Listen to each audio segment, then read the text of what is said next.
he gave me a ton of social anxiety and knew life would produce me like that. But he also just like dumped a passion for so many amazing things and from wanting to help people so much that it balances out. I would guess that most people who see you, for example, on a Disney panel or at your parties or things you host would not guess, this person has social anxiety or struggles to be in a crowd.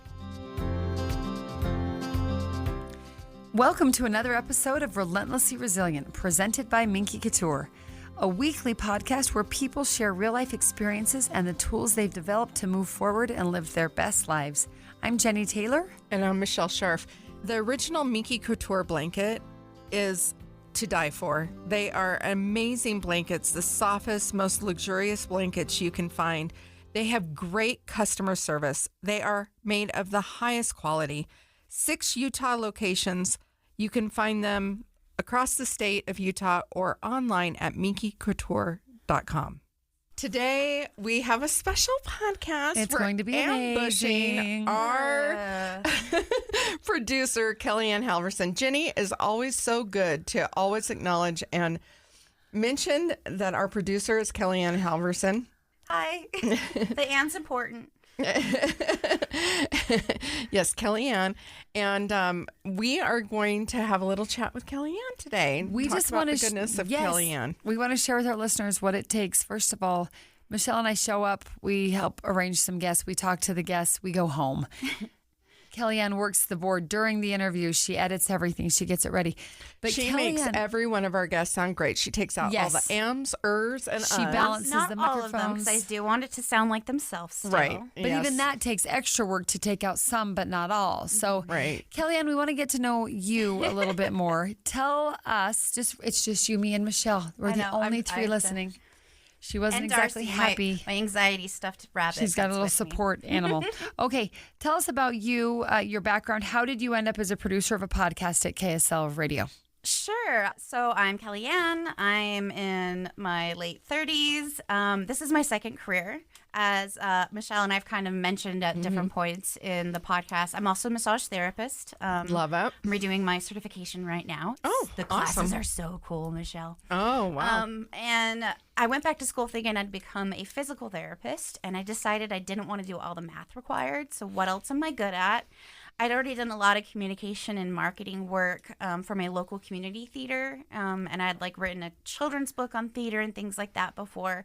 And I thought, hey, I'm kind of good at this communication thing. I love creativity and sharing stories, so I decided to go into strategic communications. And I went through SLIC and the University of Utah. I had Amanda Dixon, which has been our guest. Love Amanda. As we one love of her. my teachers at the U.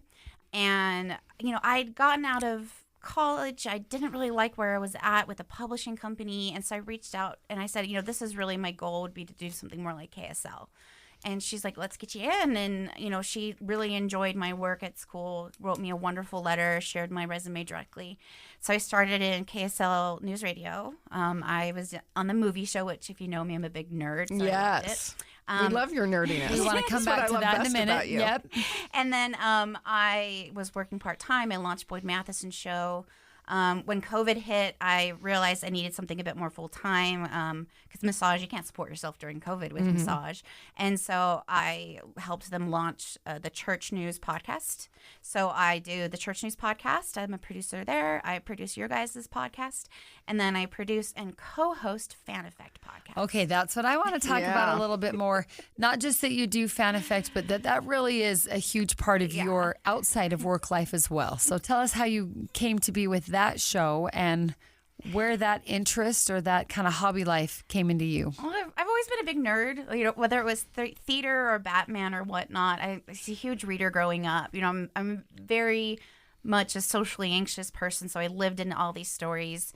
And then as I was trying to figure out what I wanted to do as I went back to school and everything, I stumbled upon Marie Kondo's book, The Joy, I can't even think of it right now. I just want to say tidying up. Yeah, the Japanese art of tidying up. And one thing she said is you can surround yourself by things that bring you joy. And that was just life changing to me. I can do that. I don't need to hide my love of Batman. I don't need to hide that, I'm a hobbit at heart. I love that it so changed much. my life. And so, I decided I had that flexibility of being a massage therapist and being self-employed, that I was able to take the opportunity to do the movie show when it came up. And, even before then, I had talked my way into private tours of the DC offices with the producers, the DC Comics offices, and had, backstage tours. Oh, that's awesome. I had really, and they had told me they loved me, but I needed to kind of specialize in Utah before coming here. So I took the job, and now I get to do fan effect and review movies and go do dorky things and write reviews. And this weekend I just did a colonial ball. Like, I just do nerdy stuff all the time because I can surround myself by the things that bring me joy. Okay, I love that you surround yourself with the things that bring you joy. How often is Fan Effect airing episodes, and how often are you doing special events like what you just mentioned? So usually what ends up happening is I take Andy's What to Watch on Fridays, and I turn that into a mini-sode every week. Okay. And then we do 2 deep dives a month. And usually it's a movie. Sometimes it'll be an event that's happening. We'll have Dan Farr from FanX. We've had artists from, Thomas Estrada. He did the art on the Prince of Egypt. He actually did Moses. And so we'll have these really cool artistic people. I love celebrating Utah's unique fan culture scene. We are the nerdiest state in the union, and there's so there's much statistics to back that up. So many statistics, so much research.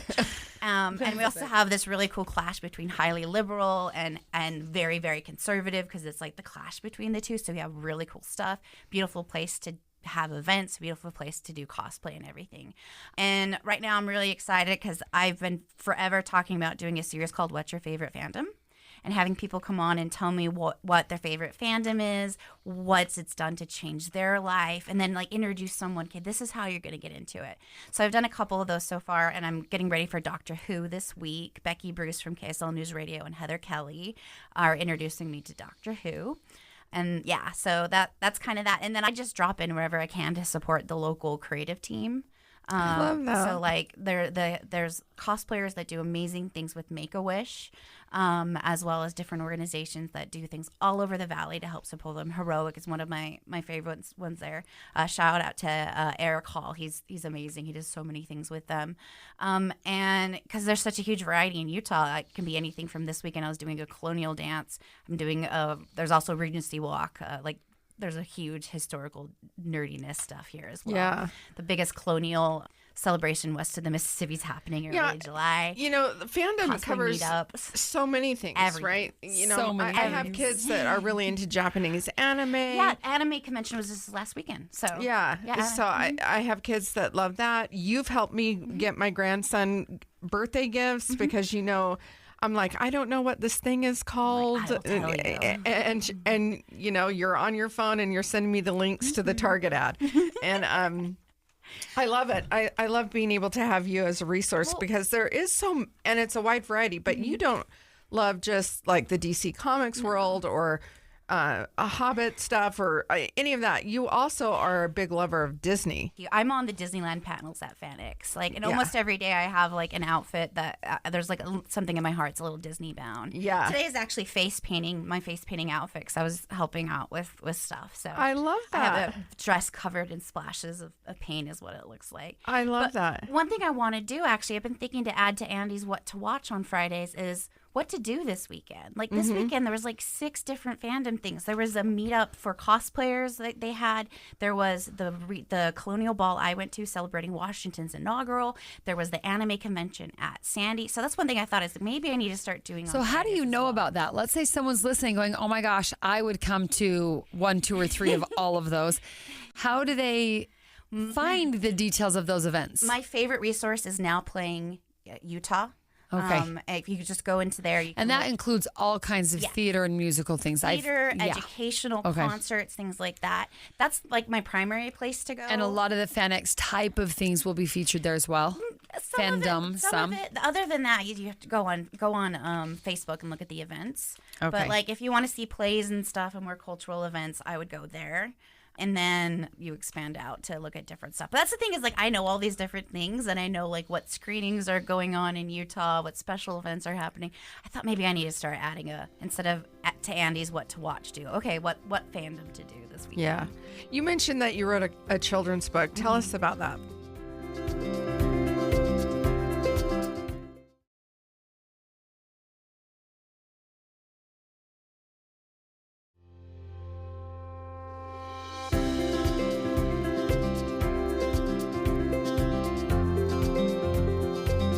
You mentioned that you wrote a children's book. Tell us about that. So I love theater and I grew up doing theater, and it's really what helped me break out of my shell. I had to learn to be someone else before I learned how to be me. And I continue. Wait, say that again. I had to learn to be someone else in order to learn to be me. Wow. So the process of looking at these characters from different backgrounds, different historical events, different ethical quandaries made me face who I was, and I learned how to speak as someone else before I became me. And so much so I continued volunteering with my community center for years and years and years with the Riverton Arts Council. My dad actually the technical director. And about, I think it was like 2012, 2011, I was with some kids. We were working on pulling costumes for a production.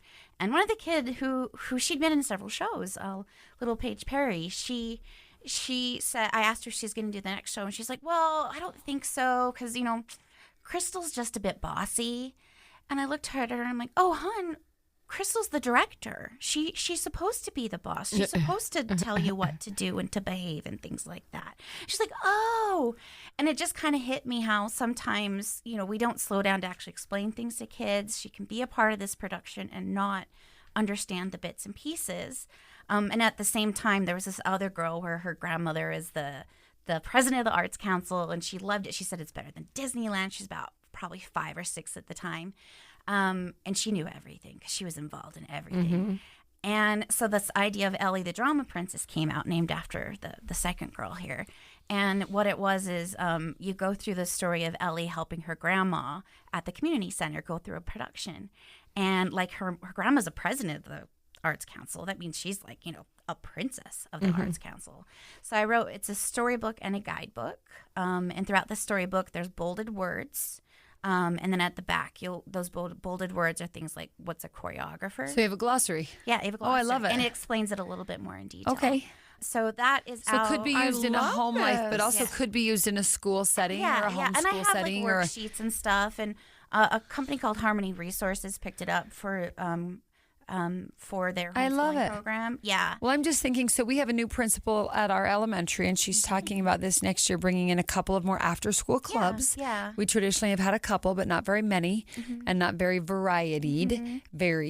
Yeah. And one she mentioned was kind of a theater performing arts, and so that might be a great resource for whoever is offering that club and hosting the club. Well, I love I that. want to do the next one to be Ellie auditions, and we'll do the same thing with auditioning, and then Ellie in the audience, so theater etiquette, how to support the arts, how to be a good person. In the I love that you were inspired by a little kid. Yeah. And it makes so much sense to me. And my And kids, then the world's a stage, which is theater throughout the world. yeah, it makes so much sense to me. I put my kids in community theater. Yeah. But until you're sitting here explaining your book, I didn't really think about the different aspects of, and I'm not actually into theater at all, but for a kid, they show up, it's just play to them, right? And so, yeah, it makes sense that they might not understand why somebody is telling them what to do or how to do it or how giving them critique, right? Well, and one thing I love about theater more than any other creative process is I call it the stained glass window, where you have these beautiful shiny pieces of, you have someone doing set, and that's its own artwork. Right. You have people doing dance, it's its own artwork. Makeup is its own artwork, costuming, writing, and all these little beautiful shiny pieces come together to tell a real story. I wrote something at school about that. So I just if I ever could, I would love to have the Drama Princess take off, maybe be picked up, do all sorts of books, and find a way to support community theater all over the place. Oh, that would be awesome. I love that. Amazing. I love that. So what is the title of the book? It's Ellie the Drama Princess. And where can they find it? You can buy it from me if you go to KellieAnn.com. That's, my website, which I haven't updated in like 3 years now. There's links to buy it, and you just pay through PayPal, and I'll ship it to you. Or you can find digital on Amazon. And then I also have 2 other short stories on Amazon, and I'm working to get a Christmas story out. So. Oh, awesome! You're so creative in it your own right and good. Keeping with the theme of our show, I have not thought about this question in a while. I'm not going to give it to you right now. Okay. I want to acknowledge that we just dumped this on you. Yeah. And we promised you that if you hate it, you can just not publish it. I might not even edit it. I might just balance it and put it out there. Yeah. And slap the brakes in or whatnot. Yeah.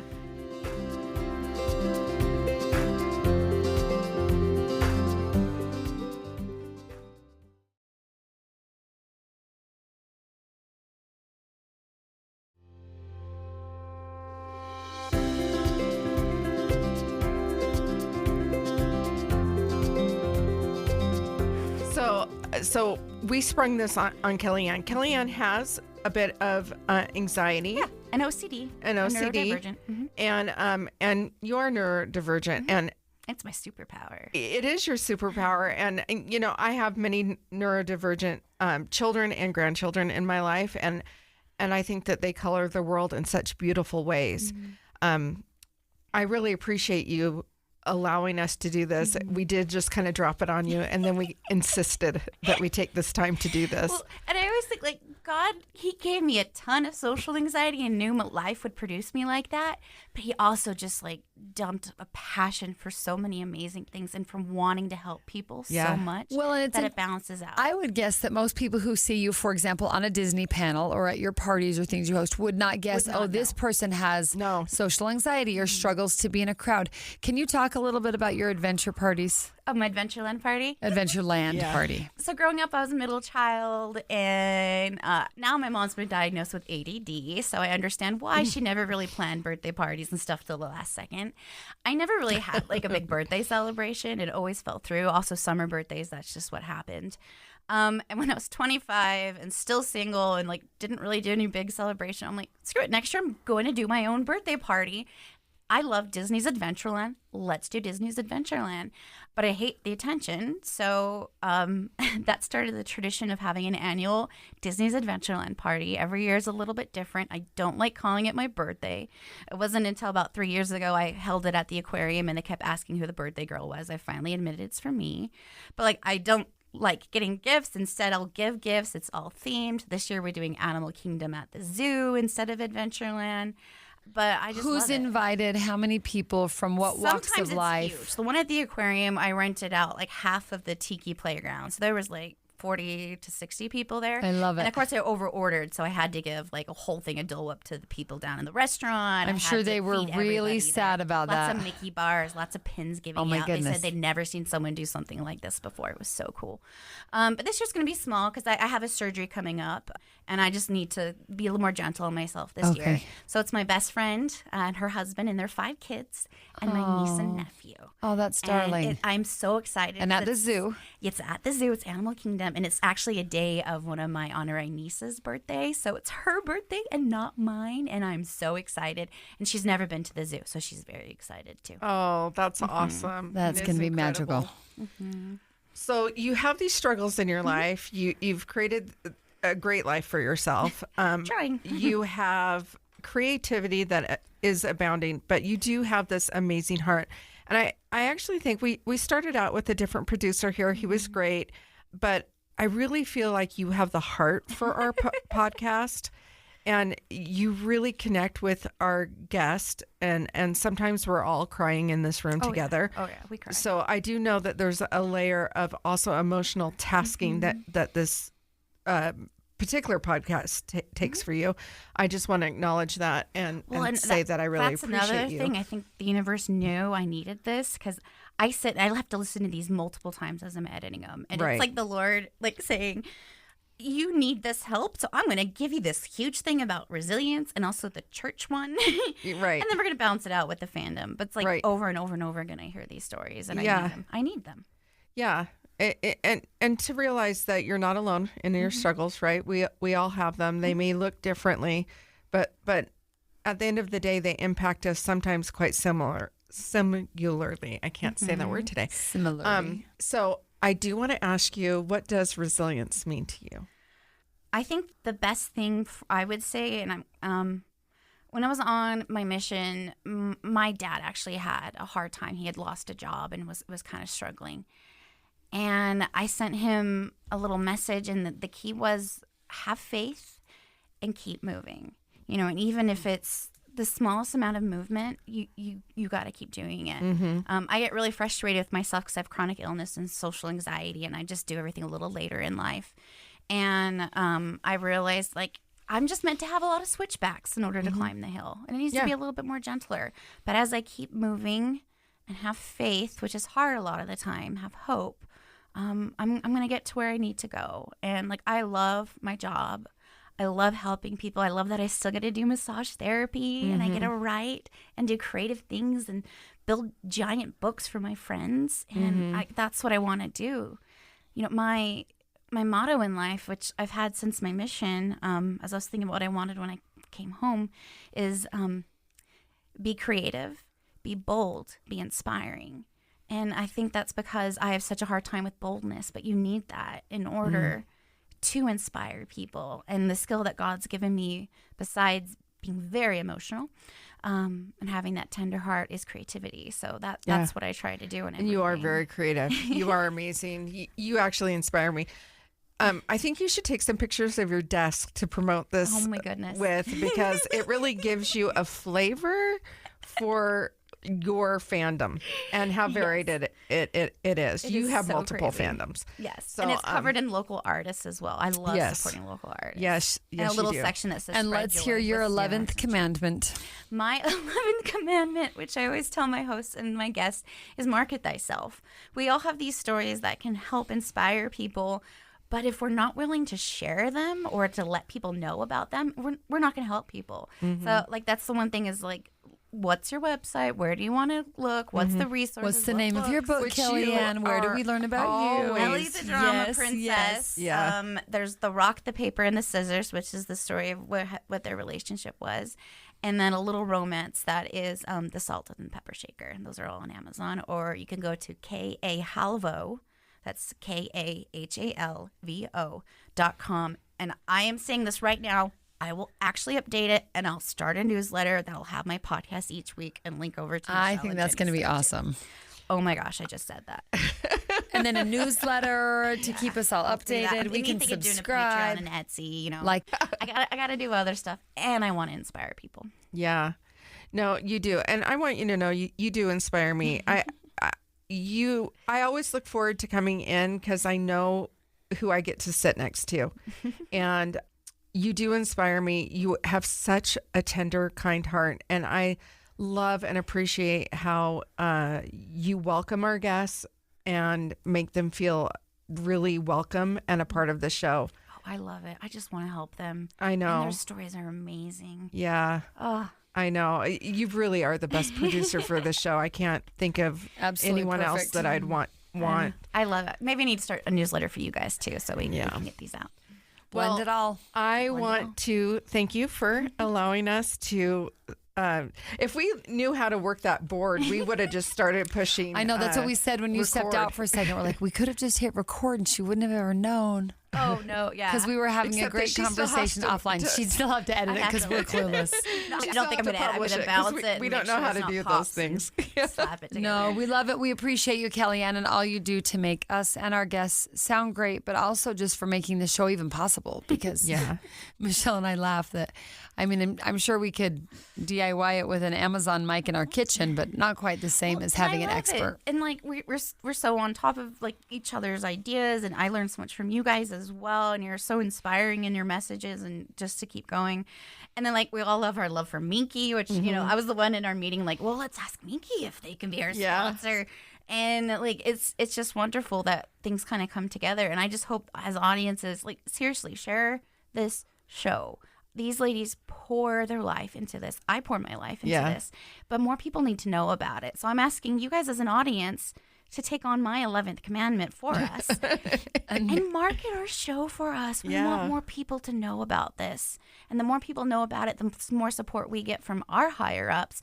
And I can do things like do workshops and write worksheets and blogs and newsletters and Michelle, and we can do retreats and all those things. So please we're working on it. It's all coming together. It's been a labor of love for 3 years, but we really see the responsibility of moving this forward and making it a little bit bigger than it actually is right now. We really want to help more people. We do have a guest that we're talking about putting on a retreat, and I think that would be Heather Higgins. She's amazing.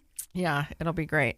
So thank you for this time. Thank you for sharing it with us, KellieAnn. You share our time every hour of every podcast with us, but you're the quiet person behind the mic. You hear me giggle a lot. And we are grateful for you, our producer, KellieAnn Halvorsen, grateful to Minky Couture, our sponsor, grateful to KSL for letting us be here in this great studio, and grateful to you, our listeners. We'd love to hear and tell your story, so reach out to us. You can find the Calendar link on Facebook or Instagram at Relentlessly Resilient and Relentlessly Resilient Podcast. Remember, whatever you do today, remember to be kind. You have no idea the struggles others are dealing with in their lives. Have a nice day. And surround yourself with joy.